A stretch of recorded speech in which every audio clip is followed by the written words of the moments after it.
Well, hello, this is Peter Combs from Bitamount.com and Peter Combs Asian Art in Gloucester, Massachusetts. And today is Wednesday, September 16th, 2020. In this video, we're going to do a preview of the upcoming Doyle auction down in New York City starting next week for Asia Week. And we're going to take a look at some of the Bonhams material that's coming up as well. Both of them have done a good job putting together really great sales. Bonhams has some exceptional bronzes. We're going to get into some of them in a minute, mostly from Nepal and Tibet. And Doyles also has some very good things. And as some of you know, Doyles is now, Asian Art Department is now under the, and as I mentioned a couple of weeks ago, is under the guidance of Rick Cervantes, who has a pretty long history in the trade, well-educated. He's been on roadshow for years. Started at Freeman Galleries, went to Heritage, sort of got their online thing going. And after 3-4 years, he was made an offer to come to New York, and they handled the transition from Marley Rapsodak, who had been there for a couple of decades. I don't know where she's gone, but maybe somebody knows. Anyway, nice lady, and Rick took over, and there was a good smooth transition, and they managed through all that in the middle of COVID to put together a big auction, which is terrific. And this is the sale. Doyle's doesn't tend to do individual Asia sales the way the other auction houses do, where they do a Japanese sale, a Nepalese bronze sale, a jade sale. This little smaller auction house, but they tend to do good sales, and they tend to have very reasonable estimates. If you haven't used them, you haven't shopped there, I would suggest you do, because they tend to have low estimates, which means low reserves. All right, but some of the things do blow out and go right through the roof. This sale has 656 lots in it. It's a pretty good size auction. The other big auction houses this time around are having sales with anywhere from 60 or 70 to 150 things in them, and here they have 601 bite. And there's some terrific items in here. Let's see here. This is just a look at the first part of the sale. As you can see, there's Indian miniature paintings.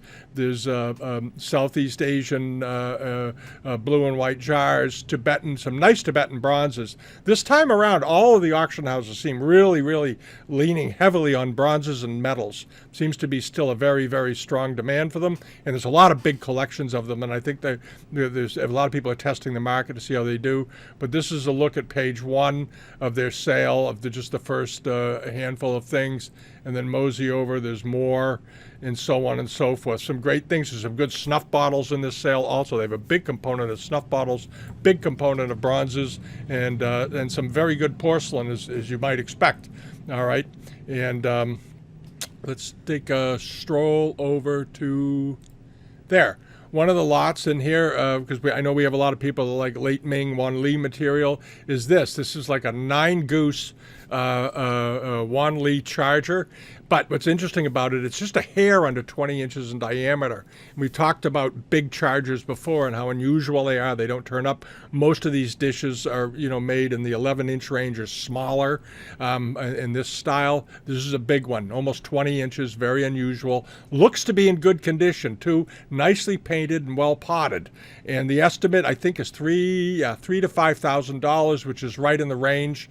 It should be. That's not a big estimate for these because, for every one plate like this you see of this size and this quality, you're going to see 100 that are 8 to 10 inches.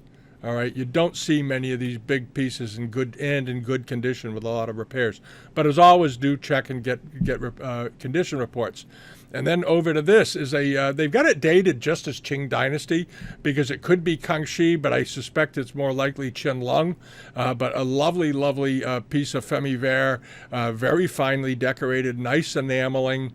Love the phoenixes on it. Here they are, the ascending phoenix and the one on the ground, and so forth. But the enamels, you'll notice, are in very good condition, especially the overglazed blue, which tends to get chipped out on these sometimes. The rim looks nice all the way around. I don't see anything wrong with it. Always check the rims. And on some, especially on Kangxi pieces on big plates, you'll often encounter them where they've polished the rims down because of bubbling and blisters and fritting on the edges, and they would just polish them out. Just as a little aside there. Anyway, it's a nice looking plate, also estimated at around 2 to 3,000. Oh, that's pretty reasonable. And it's 14 inches in diameter. Very attractive piece of femme-vert. And then over here to this for the porcelain buff. These are a pair of monster jars. These things are over 25 inches tall. And as you know, they're rose mandarin, first half of the 19th century. Very nicely done. And these are magnificently big. Unusually big. And sometimes you'll see these over in Europe, especially, where they would use them. Wealthy people, because tea was so expensive, would actually use these as giant tea caddies, and they would affix them with iron mounts up here on the top and then hinge the top onto it. And they always look I always love the way they look. But anyway, you would find those only in the homes of extremely wealthy people who could afford to fill a jar this size with tea, much less a pair of them. All right. But anyway, this is the type of jar that were often used for that purpose. But these are beautifully done, excellent quality, and estimated at $6,000 to $8,000, which is very reasonable. If anybody could buy the pair of these for anywhere close to the low estimate, boy, you're doing really great. They're fabulous. And then on to this, the Qianlong 9 peach on yellow ground dish. These are, everybody is familiar with these. These are based on the Ming Dynasty, early Ming Dynasty examples. Very, very much favored by the Qianlong Emperor, who, to amuse him, a lot of the early Ming pieces were replicated during his lifetime and put his reign mark on them. And this is just one of a lot of them that were made, but it's particularly pretty. This is a really, really, really pretty plate. It's got a little old gold lacquer repair up there on the rim, and a little rubbing right there. But overall, it's a heck of a nice looking plate, nice yellow glaze, and beautifully done, heaped and piled underglazed blue. The way they that same appearance as they had in the Ming Dynasty. And I suspect when Rick or whoever came up with this first saw this from the front, they probably thought it was a Ming example. It's done that closely to the originals, really is. Even the little blotchy areas in the glaze. All right, but always get a condition report. It's estimated, I think, $50,000 to $80,000. It's about 10 inches or so, 10 and a half inches in diameter, which is about the typical size for one of these. But really, really pretty. Just a beautiful example. And then over here to this. This was one of my favorite porcelains in the sale. I actually really like this. It's an interesting pot. It's probably made around 1800, maybe a little before. Difficult to say exactly, but it's decorated with all kinds of creatures and beasts, and has this fret border around the top and the vines, the sort of Ming Dynasty scrolling vines running around it. But I love the way whoever the artist was, the way he rendered the beasts and creatures on here. Look at the facial expression of that little keyard right there. And then you have the conch and other Buddhist symbols. You have this sort of whiskered beast. And flip it around to here. There's another image of the dragon snarling and twisting, and another picture of a fu lion here, and so on and so forth. Winged creatures, winged seagulls, like flying fish at the bottom. And here's a picture of the bottom of the pot itself. Very much the way they looked at that time. This is about a 13-inch in diameter piece as well. It's not a little jarlet of 4 or 5, 6 inches across. This is a nice big piece, nice big presentation size. Look great with a plant in it, wouldn't it? And the paste looks good on it, nice and tight and white, very, very smooth, making me think maybe looking at it more and more likely an latter 18th century example, but very, very nice.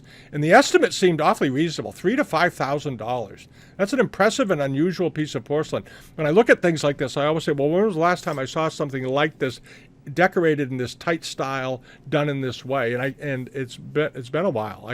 Through my brain, I have pretty good memory. Couldn't remember seeing one of these in a long time, maybe 15, 20 years ago. So I think this is an interesting thing. And then, as I mentioned, Doyles has all the snuff bottles and so forth toward the end of it. Some of them are from the Kaufman collection, famous American collectors. And then moseying on over to this underglaze sort of clair de lune blue, Guangxu Marken period arrow vase with the loop handles on the side, and then the relief worked peach, of course, over the front. And this is an interesting thing. It's about 12 inches tall, and it has a very, very reasonable estimate. And I'm not sure quite why. It doesn't look to be repaired or restored. You might call and ask, because it's only estimated at $2,000 or $3,000. normally would think these would be estimated at 8 to 12 or 10 to 15,000. Clair de lune blue pieces in this shape, in this style, are fairly rare. Usually they're in flambe or in white or underglazed, just underglazed blue, regular deeper blue. Anyway, this is a very nice looking pot. I like the foot rim on it. It looks good. And if you look at the upper corner here, on the inside and the outside of the foot rim, you can see that iron oxide line that is so typical of these old pieces. And then this very nice sort of wavy orange peel pattern in the glaze, which looks just fine to me. It doesn't look like it's the result of an electronic or a gas-fired kiln. And again, the foot goes all the way around nice and even and smooth. And $2,000 to $3,000 estimate. Can't beat that. That's pretty good.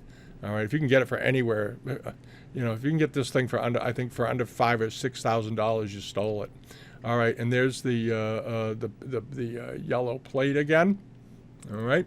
And on to this, the 18th century, maybe early 19th century bronze seated figure. It's about 12 inches tall. I never remember this guy's name, Jabhala. And he's sort of ferocious guardian figure. Nice patina on his face, nice looking details all the way through. The casting on this is really, really quite good. Very good, actually. Sort of fatty little belly, and then sitting here on this plinth with all these lappets coming around it, a dagger over here, and then you have these beautifully done free-floating silks looking like clouds around him and out over around his arms, and they look like they're in good condition. You always want to check these for breaks because these often get broken, and I don't see any breaks on this, which makes it a nice example, quite unusual. And the estimate is $2,000 to $3,000. Extremely reasonable, extremely reasonable. And then on to this. This is maybe the rarest and most unusual thing in the sale. This is not actually Chinese, but was made for the Chinese by James Cox in England in the 18th century. He was a goldsmith over there who opened a workshop. He was a quite talented goldsmith. Some people thought he was a horologist, a watchmaker. He wasn't, but he used sort of store-bought watches to insert into a lot of his pieces.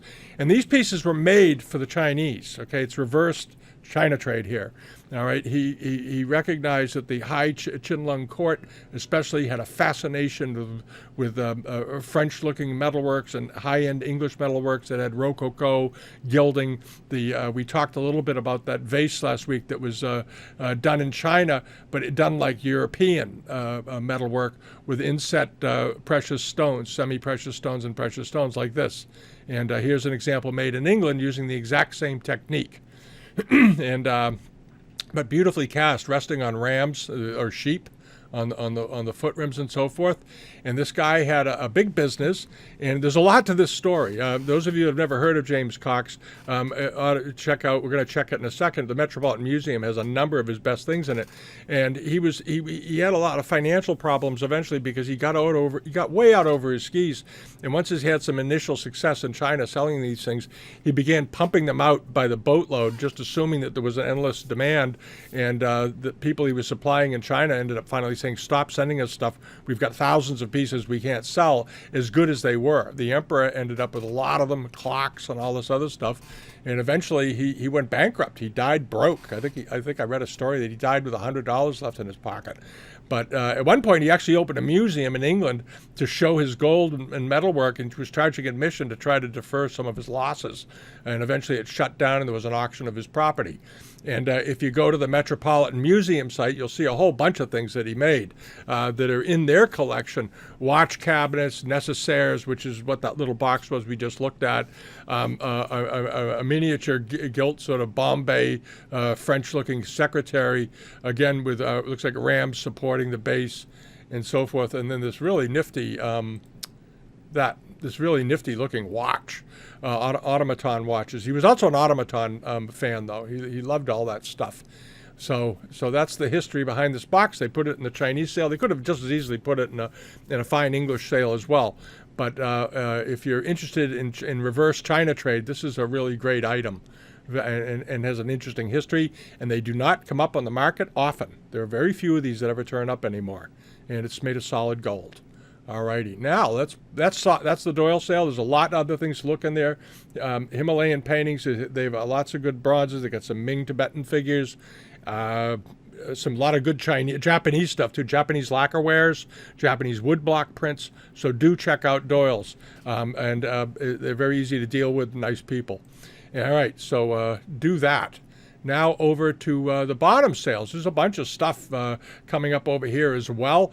This is the RenLu Collection. The catalogs are over on bitamount.com in the reference section. We have all the Bonhams catalogs up. They were kind of late getting them out this year, but this is an interesting sale because it's gilt, gold and silver embellishments and accoutrements dating through all periods. A lot of very early stuff on here. Animal sculptures. Here's a really great rare gilt bronze belt hook from the Warring States period. And just down and down and down. And I love some of the belt hooks in this sale. Really love this one, especially, and I like this axe head ornament garment hook, done like an axe head. Just wonderful quality all the way through it. If we can get it to blow up, you go down to the bottom. They probably have. There's a picture of the back of it. Oh, they didn't show the other one. Oh, wait a minute. Here, flip this. There it is. Look at that. Beautifully done. Almost looks Mayan, doesn't it? But it's not. It's Chinese. At any rate, this is one of the things, and they have a number of these in here. They have this amazing, it's a Phoenix headband. It's estimated at $180 to $220,000. It's inset with rubies and pearls. And if you take the time to look at this, you'll see just how good Chinese goldsmiths were. This was done probably in the mid Qing dynasty, but exceptional quality metalwork. Just absolutely, look at the filigree work all through here. Everything is just absolutely perfect, and it looks to be in very nice condition. I looked it over. I don't see any repairs along the hinges or anything because they often got damaged and bent backwards and just through use. And the pearls all look to be in good shape. They're not damaged or turning yellow, which is often does happen with old pearls if they get exposed to the wrong environment. But this is a beautiful, beautiful headband and an absolute fabulous piece of Chinese. I keep saying Japanese. I don't know why. Chinese goldsmithing. And there's the interior of it. And we'll see how that does at $180,000 up. It's got a strong estimate, but it's probably worth it. And then on to this, a pair of Ming Dynasty, late Ming Dynasty Lotus form gold cups. These are made of solid gold. They were made around 1600. They're fairly small. All these cups, it's hard to tell from photographs. These could be bowls, judging by the picture. But at any rate, they are 1 3/8 inches in diameter and 2.5 inches tall. But unusual. Ming Dynasty gold cups are quite rare. They're estimated at $25,000 to $35,000. And again, great metalwork by the Chinese on these. Absolutely fabulous. All right, and then over to this is a really interesting, and this may go for a lot more. I don't know. It's a small, as I say in the title, small silver lotus form bowl. It's very small, 1.5 inches tall. It's quite small, but it's made of silver, and it's made nicely. It's thickly done with silver, and it dates to the Sung, to early Yuan dynasty. But the quality of the silver, the patina, all looks very, very good. And proportionally, the foot looks nice and thick. If you didn't know the dimensions of this, you'd say by the dimensions and the scale in which it was made, you'd think this was a big bowl. All right, it's not. It's a little tiny cup, but absolutely elegant, tiny, and very unusual. They couldn't find another one like it, exactly like it anywhere. They tried, and they were unable to. No comparable examples known. And the estimate for something with no comparable example known often tend to be fairly reasonable because they don't know how to price them. They don't want to overprice them. They don't want to underprice them. So they put them in here, the sort of squishy $5,000 to $7,000 estimate, and let the market decide. And if a few people find the comps for this in a major collection or the Palace Museum, one of those collections, this thing could go up a great deal, obviously. Or somebody smart will buy it for the estimate and hang on to it for a while until more research is done on early Chinese silver, because there's not a lot of published stuff on it for some reason. It hasn't gotten the attention that porcelain and bronzes have gotten and so forth, or jades. All right. Also, the Bonham sale has some rather spectacular snuff bottles. And this is their fine works of art sale. There's some very, very nice examples of snuff bottles, pairings of them and so forth, in hardstone, porcelain, interior painted, coral, overlay peaking glass, all of it. It's all here. This is a very nice coral piece right there. And to check that out. All right, and there's also some very nice pieces of regular Peking glass bottle vases. And you could scroll down and down and down. Mongol jade, more of the coral statues of Kuan Yin's. And then you have things like this. It's really, really amazing. Tang Dynasty, a very, very fine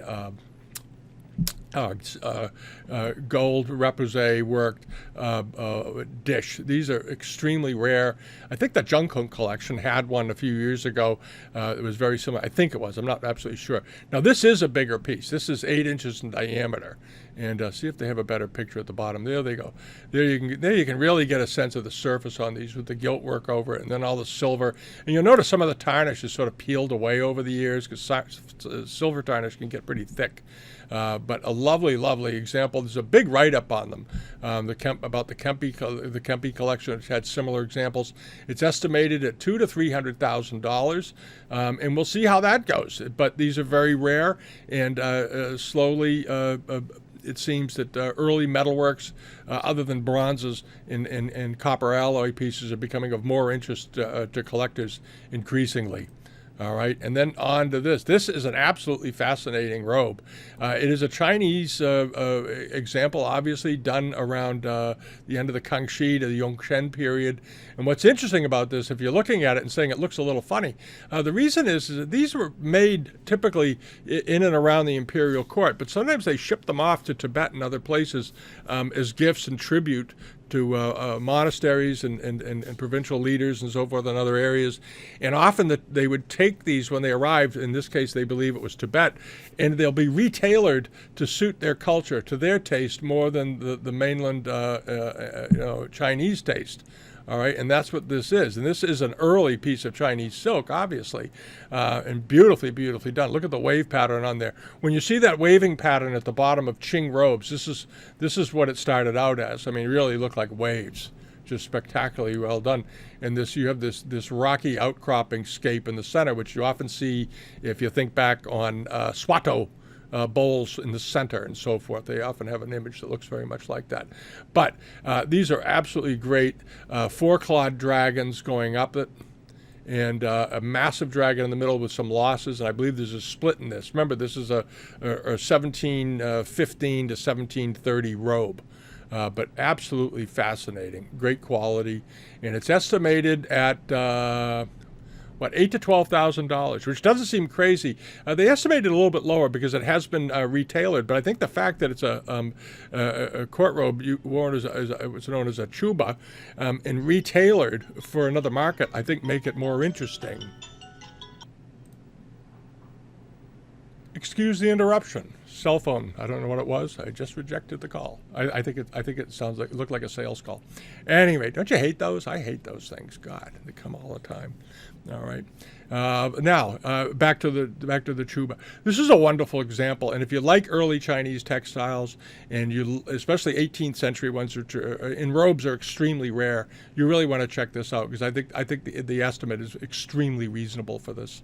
And then on to this. This is very cool. This is a Qianlong Marken period gilt lacquered bronze phoenix face. And I'm going to blow it up here. This is an absolutely wonderful example. There's a few of these around. They were sometimes made in pairs. But the relief work on this and the lacquer work on this and the patina are just excellent. The details going into the body. There's the birds and the vines and the flowers. You notice how they're all very, very neatly done. These beautiful roux head lappets running around the key fret border running around here. More birds, phoenix vases, and the handles are absolutely fabulous. These archaic styled handles are running down it. Nice patina all the way around. And here's the top. Just a great example. I really like this. I love this thing. And it is Marken period, which makes it very interesting. It has a $70,000 to $100,000 estimate, but very, very rare and pretty big. This thing was good size. It was 16 inches tall. All right, which was a nice big Marken period gilt lacquer bronze Qianlong. What else could you ask for? And then over here to this. This is a nice bronze. These are these gilt censers with mask handles, reticulated tops, typically made in the 18th century, sometimes in the 19th century. They've been around. This is a nice one. But what struck me was the estimate was so reasonable on this. And this is a nice example. Beautifully done. It's been obviously used quite a bit, which I think adds to the value. I like things that have been used in cultures that have had incense burned in them, food eaten out of them, part of the culture. All right, something that's too pristine and too fresh, I always find a little bit boring. I like to see signs of use. All right, and this has obviously had use, and I like it a lot. What's nice, though, about it is if you're a bronze buyer, check out the estimate. $2,000 to $3,000 means the reserve is probably $1,500 or $1,800, which is nothing for one of these. It is about 4.5, 5 inches tall, nice size, so it's 7 or 8 inches, 7 inches wide, and with a reasonable estimate. Can't ask for more. All right, and then over here, Indian and Himalayan and Southeast Asian Art at Bonhams. This is a heck of a collection. The sale has about 35 or 40 good bronzes in it. Some of them are absolutely mind-boggling, and they're either in bronze or copper alloy, which they often used in Nepal, and which gave it a nice patina. And these are early bronzes. You generally think of these seated bronze figures as being Ming. These are 10th generally to 13th century examples from the Pala to Malla periods. All right, and we're going to take a look. Here is a Pala period gilt figure with some gilt left on it, Maitreya, and they call it copper inlaid brass. All right, because they used mixed metals, and this is as close as they get to it. None of their metals would come up purely as pure brass, pure copper, pure anything, because they mixed alloys. They didn't have a specific a requirement as far as content goes for metals, so you have to always keep that in mind. But the quality of this for a Nepalese brass, their figures tend to be a little bit more fatty looking, thick arms. Sometimes the bodies are a little puffy, and so forth. Very typical of these examples. This is a nice one. I love the conch shell, the face. It's great, very good expression on his face, very peaceful. And this is as I said, a 12th century example. Sung Dynasty, think of it as that, in that era, with a $40,000 to $60,000 estimate. Not terribly big. These tend to be small. This one is a little over 3.5 inches tall, but very rare, very collectible, to put it mildly. And then over here to this is another Pala period example, slightly earlier, 10th to 11th century, and this is Sitatara, and on this very classic Nepalese base, these sort of wide lappets, very wide, elevating the figure up nicely, inlaid with copper again, and over what more or less is brass, I guess they call it. It's 4 inches in height. Here's another shot of it. Okay, and again, sort of puffy in the arms, puffy in the legs, but there's a significant write-up on on the history of these figures. And it's interesting because in Nepal they had fairly long periods of reigns. Their periods were sort of like the Chinese, like the Ming period and the Qing period. In Nepal they lasted for hundreds and hundreds of years, especially the Malla period, which came after this. All right, it went into the 1700s. Okay, beautiful example, and a strong estimate, 80 to 120,000. All right, these pieces are rare. These pieces are rare and valuable. This is a beast. This is great. This is an early Malla period Nepalese gilt bronze, but unbelievable quality with a $100,000 to $150,000 estimate. It is 6.5 inches tall. Let's scroll down to a good look at it. Lots of legitimate wear all over the body. The Lotus base on this is particularly striking. The Lotus base is extremely exaggerated how it undercuts, and so you see that the Lotus is the split, the upper and lower sections really are accentuated in the way this thing was cast. And then you have this elegant draping.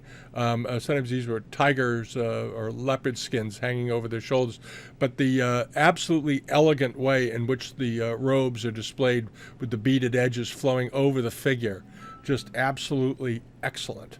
Excellent. And estimated, as I said, $100,000 to $150,000. But a beautiful Vajrasana. just beautiful.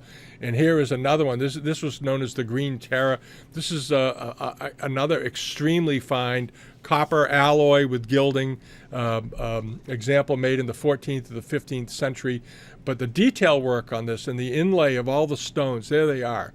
The stones are just absolutely beautifully done all the way down. The crispness of the casting.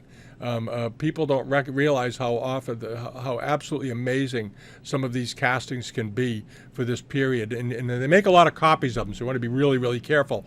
But once you examine carefully the quality of the casting of the early pieces, you'll never mistake again a later example for being from this period. Paid close attention to the quality. It is estimated at $40,000 to $60,000, 5 inches tall. And again, it's later than the other Nepalese pieces we just looked at by 300 or 400 years, so that the price doesn't leap up as much as as they do for the small, early, rarer pieces. But this is an absolutely top quality casting. The quality is just absolutely breathtaking. The best, the very best. All right. I think the estimate actually is a little low, but we'll see. And then on to this. This is another gilt copper of Manjushri. All right. And again, puffy body, 14th century Nepalese, 6 and 7 inch, 8 and 6 to almost 7 inches tall, 7/8 of an inch, 6 and 7/8 of an inch. But they have a nice write-up on it. And again, beautifully cast. Done in a different manner than the previous bronze, as you can see. You see the sword coming out of the flower on his shoulder and the beast on his shoulder, but beautifully done, very, very, very Nepalese, to put it mildly. And again, nice estimate on it, and very, very rare type. And it's a little bit bigger than some, and they have a good write-up on it. In here, it's the thickly cast gilded bronze depicts a Manjushri with his hands raised in the gesture of furthering the Dharma. All right, and if you want to learn about Buddhism and Hinduism and Nepalese spirituality and all this, go do it. All righty. And now over here, this is one of the big guns in the sale, is this seated figure, the recumbent figure leaning back on his arm. Again, unbelievable casting quality, absolutely breathtaking. It is 12.5 inches tall, estimated at $400,000 to $600,000. Casa Malla period, 13th, 14th century. But just an amazing piece of work.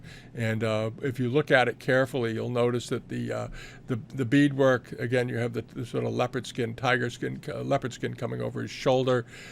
Absolutely sublime face, staring downward with a stone in the forehead.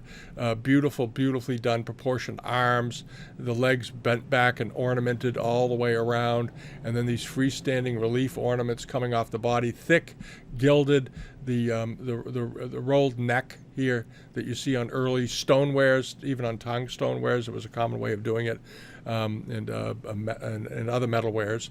And then down to this beautiful lotus base with the foot resting just above the flower. And just a great piece of metalwork, and with a big estimate. And there's a very good long written write-up on it about Casa Malla bronzes and their history during this period. And check into it. But it's big. This is an unusually big one for one of these. And then over here to this, the Vajra Hi-Rava.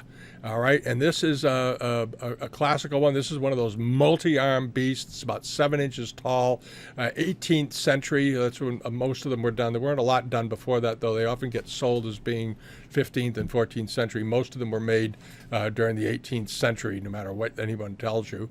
And there's a very good explanation of what this is. He's showing here embraced with his consort, with his 20 or 30 legs, and this ferocious figure, and he's embracing his consort in a spiritual way.